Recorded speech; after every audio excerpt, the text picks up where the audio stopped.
Well, hey everyone, it's Marcus, and welcome back to more Zooming in the Jungle Room. It is nighttime, it's Monday evening, and I'm zooming all the way to Melbourne, where I'm speaking to Quinny. Good evening to you, Quinny. How are you?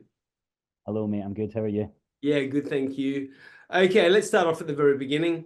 Born in Glasgow, you now reside in Melbourne. You've lived in Australia since 2020, March 2020, actually. I'm obviously going to call it out right now. You moved to Australia right when all the lockdowns started to happen over here. Were you like, holy moly, what have I done?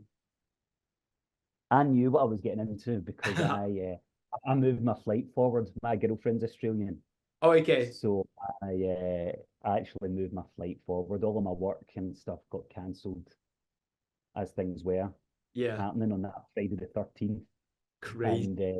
and then yeah, so I moved my flight forward. I knew that things were getting rough, so I came here. Yeah, and I locked down in Melbourne, Yeah. which potentially wasn't the best shout, but we did all right.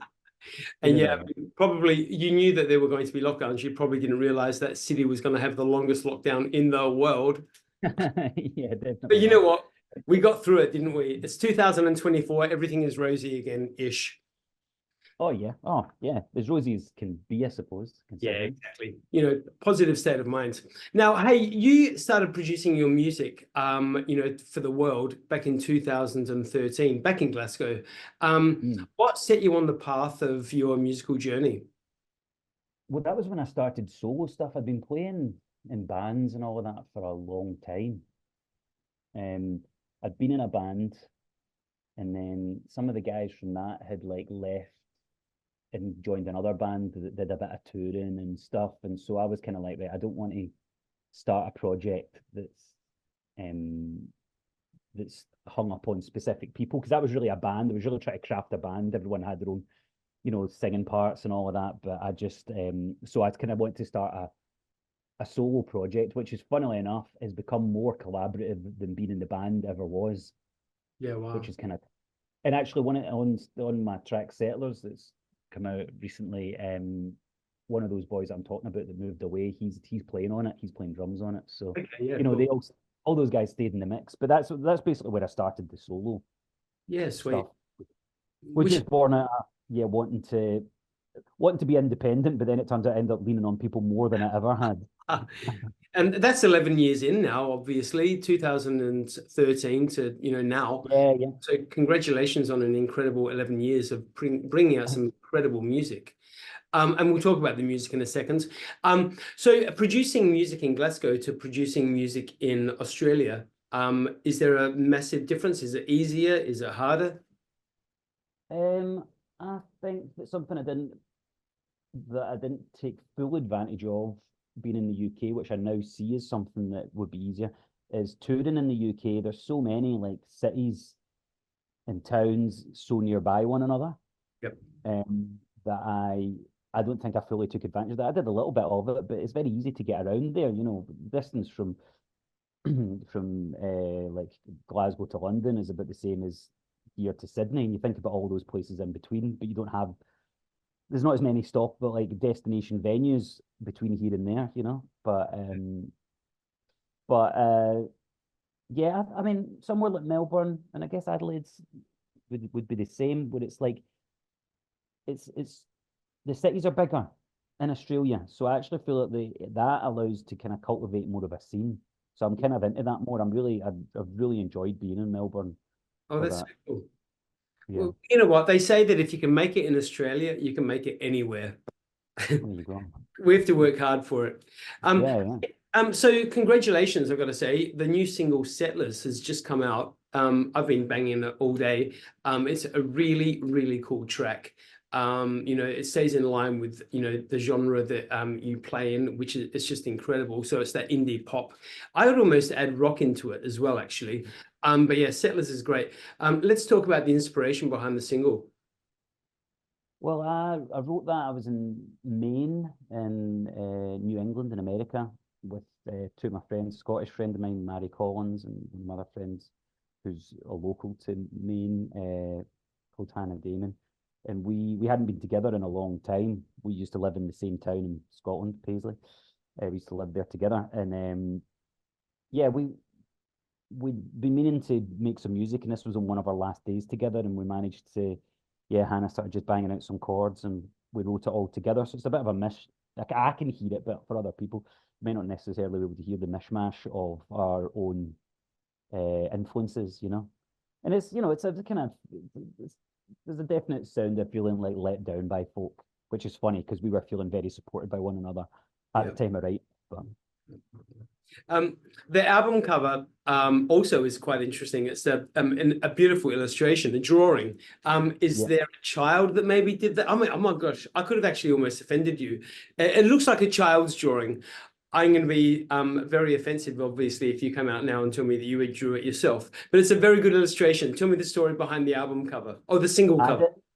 I didn't. Well, you're right when you say album cover, because that's the artwork to my debut album that'll be coming out. So I've just been circulating the same artwork. So they've got an album coming out later this year called Outer Monologue. Yep. And Settlers is the first single from that. But the artwork was done by an adult. Oh, see, now I've offended somebody. No. Jess Riley, who did it, she did it in crayon. She knew what she was getting in for. But it's actually designed or partly inspired by the house that we wrote Settlers in. Okay. So my friend Hannah's house, yeah, I sent Jess a picture of the house, and she was just playing with different things and some other little bits and pieces that she'd been working on herself. And yeah, we landed on that. So it's really cool to pick up on that, because I don't know if I've told you. Well, I love illustrations, so I love seeing the art form transpire into the music world as well. I do need to save my button right now by saying that I believe inside of all of us we're still children anyway. So it may look like a child's picture, but you know what? Inside we are all children. There we go. I saved myself. Sorry to the artist. Jess won't mind. Don't worry, she won't mind at all. She's gonna block me on Facebook or something. I can see. No, great work. Hey, so my next question was going to be, is that single a prelude to an album? And you've just kind of instigated that it is. So can you tell us about that we're going to experience on the new album and when it might come out? Yeah, so it'll be out, and the plan is for it to come out in September. It'll be 11 tracks. Great. 10, 11 tracks. Most of it recorded in Scotland. I place Teapot Studios with a lot of my Scottish musician pals. Then some bits have been added on in Melbourne, and then I've done one track in Melbourne with some of my band here. And then there's another track that I actually recorded with my band in London as well. So there's a bit of an international vibe going on, but that feels good. Those are like the 3 places I've lived. So. And have you got the name for the album yet? Outer Monologue. Okay, cool. And are any more singles going to come out before you release the album? Yeah, there'll be basically one a month until I do that. So I've got one, Found and Lost, coming out on the 15th of August. Yep. Which is a date I'm also playing a show in Melbourne at the Fitzroy Pinnacle. And then I'll have another one coming out in September, around about the time of the album launch. And then, yeah, I'll keep doing ones kind of till the end of the month. Oh, sorry, I'll have one about 6 weeks in September, and then I'll do the album actually in October, I think. All of that's still kind of coming together. For Christmas. Actually, I just said ready for Christmas, but I also want to touch on a couple of your singles. I think you've had probably in your catalogue of solo music so far, you've actually had probably about 5 Christmas singles. What resonates with Christmas for you? Well, it's not so much. I mean, I actually do like Christmas. I love going home for it. I suppose I'm not so much into the like Christian aspect of it, but I like the idea of people down in tools and coming together and hanging out with folks. It's a good excuse for people to go home, which is something I always quite like. But really, the Christmas thing was just from around like 2014, 15 to 2018, I really couldn't write anything. When I moved to London, I was really struggling to write and find the motivation to do things. So but when I came up with this Christmas song, and then it just sort of, everything just started again. I think having the form of something that's a bit cheesy, so I could take the piss out of it, and I didn't take it too seriously, but I still felt like I was writing pretty decent non-serious songs, and that sort of got me kickstarted back into writing and playing and all of that again. I don't know, it just helped me recontextualize it, and I think as well it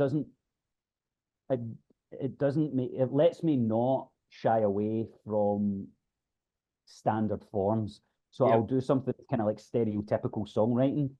And one of my Christmas songs, which I love, which I wouldn't, which I at least before that I wouldn't normally do. I'd always be like, oh, you can't do that. That's just a standard chord progression, or that's just a standard melody. Whereas with the Christmas stuff, you actually have to do that. And so it kind of got me doing things, not try to challenge things too much all the time. I know it's good to shake things up, but I think it just helped me not fuck with things too much and just do what sounds good. Yep. One of my favorite Christmas singles, or I shouldn't say Christmas single, but one of your more Christmas inspired songs that you wrote was It's Not Even Your Birthday. Super fun. Yeah. And it's got that quirk factor, that kind of that bit of piss take, which is cool. And I mean, I think there's an essence of that in a lot of your music as well. A couple of your other singles that I really enjoy is The Magpie and the Dove. I think a total classic banger. And of course, Rumors. But now, I mean, now I'm hooked on Settlers, so I'm all over the place. Have you got a particular song that you still resonate with in the older, in the more 2013 period? Is there a song that you look back at and think you've got a really big, strong connection with that still? I love it, and I hadn't played it for a while, but last year I did like a 10 years of, since my first EP thing, and I really love playing Rumours. I'd forgotten how fun that is to play, and it's quite easy to play, but it's kind of effective. But I think one that's kind of stayed through is I've got a song called The Island, and that's always one that when I play it, people, it resonates a lot with other people, and I like playing it because it's like a nice finger picking thing. Yep. But I think that one has always stayed, it's stayed strong. And it actually kind of annoyingly, because I'd play like new songs and people like, oh, I really love that song of yours, The Island. And I'd be like, oh, I wrote that like 12 or 13 years ago. So why don't you just say something good about some of my newer stuff? Don't make me think I'm past my peak, Hey, so singer, songwriter, and musician, what came first for you as a child? It was, I mean, I wouldn't say sing. It would be probably songwriting, but I was always making up tunes. And even before I could play anything, I was wanting to join my friends' bands, like to write with them and stuff. But it was only really when I learned guitar that's when, because I wanted to play in bands, that's when I started. But yeah, I would say that for all I'm not, I wouldn't say singing's my strongest suit. I think that probably singing was the first thing that got me into it. Okay. Yep. And tell me when you were younger and when you were dabbling around with writing and singing and learning to play the guitar, etc. Who were you listening to? Who inspired you back those days? Well, I've been talking a bit about what I've called the 4Bs for me, which would be Blink-182, Biffy Clyro, if you know them. Yeah. Bombay Bicycle Club. That was a little bit later, but it was still when I was in high school. So Bombay Bicycle Club, and then the Beatles. So those two, I feel like all of my music is somewhere.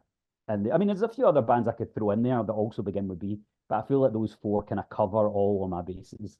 I like that. Actually, Bombay Bicycle Club are going to be playing in Adelaide in a couple of months' time. Not far away. Yeah. So if they're playing, I'm going to the Melbourne one. I'm going to Melbourne. Magic. It's at the Croxton, which is just down the road from my house. Yeah. Are you going to the Adelaide show? Yes, I cannot even wait. And speaking of Adelaide shows, Quinny, I think it's time you come over here. Once this new album is out, I think it's time to give it a bit of an Adelaide tour as well, yeah? Oh, I'd love to. My cousin Paul, he's from Adelaide. Well, he's from Whyalla, but lives in Adelaide, and we always try and catch a show in Adelaide when we're out, when I'm over there. So yeah. Where's your favorite gig? Oh, sorry, where's your favorite venue in Adelaide? What's the Anchor, Crown and Anchor? Crown and Anchor, yes, absolutely. Yeah. Iconic. Another really good venue that you would love is the Gov. Down the road, just over there a little bit. We've got some really good venues here, and we do love our pop. We love our rock. People will Yeah. absolutely lap you up.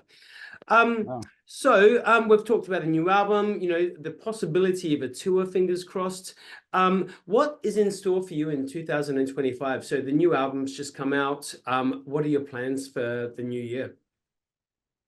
In the new year, I'm still going to push a couple of singles from the album for sure. And yeah, I mean, I would love, that's part of what I'm thinking. I'm hoping that this release will be the platform that I can use to then do some shows outside of Melbourne, outside of Victoria. You know, I've got a couple of hookups here and there, so I'm just that'll be my next focus, making all those connections, you know. Fantastic. I'm going to ask you another question. Who inspires you today? Like when you're looking at artists, musical artists, singers, producers, who are the people that are inspiring you in the music industry? Well, it's mostly people that I mean, I know this sounds kind of silly, maybe obvious, but it's people that I come into contact with, you know, that I've really, I mean, those friends of mine, Mary Collins and Hannah Damon that I wrote with, whenever they do something, whenever they write something, they send it to me, you know, and I hear what they've been working on. It really does spur me on to do more. Yeah. But it's the same in Melbourne. I feel there's so many great bands and things. I've got a mate, Keegan Joyce, who's been away. Recently he's been in Greece for a while, but he's coming back and he's shown me some of the stuff he's been working on. So it's funny, we've both been working on albums sort of at the same time. And that stuff really spurs me on to like do more. He's got me like excited about thinking about next year, like you're talking about. And because you get a little bit when, I don't know about yourself, but when you've got a project on, you get a bit kind of tunnel vision on it. You know, you're thinking only about that thing, but because he's coming back, I'm thinking, oh, we can maybe do this or that. Yeah, a couple of to play with you. Canon, I've got their record just in there. They just released their second album, and you know those things. I'm like, I'm always asking them, how did you do that? You know, why? How did you make that happen? Who did you speak to about that? Those things. It always gives me that extra spark to go, and especially when you're not like early 20s anymore. I'm in my mid 30s now. Those guys are in their 40s, and they're still doing it and doing better stuff than they did before. So that kind of keeps me moving. I love it. And, you know, I mean, I think being a creative individual, being a sponge in the life in your days is, you know, the best thing you can be, you know, absorb so much and it inspires, you know. Fantastic. Well, you know what? When your album comes out, I reckon we definitely chat again because your energy is great. And I wish you all the best for the Settlers single that has just come out. Obviously, I'm going to be putting the link in this video here so everyone can listen to it and start following Quinny because Quinny is Melbourne based now. He's doing incredible work, an incredible singer. Like I said, I've been playing his music all day for the last couple of days, actually.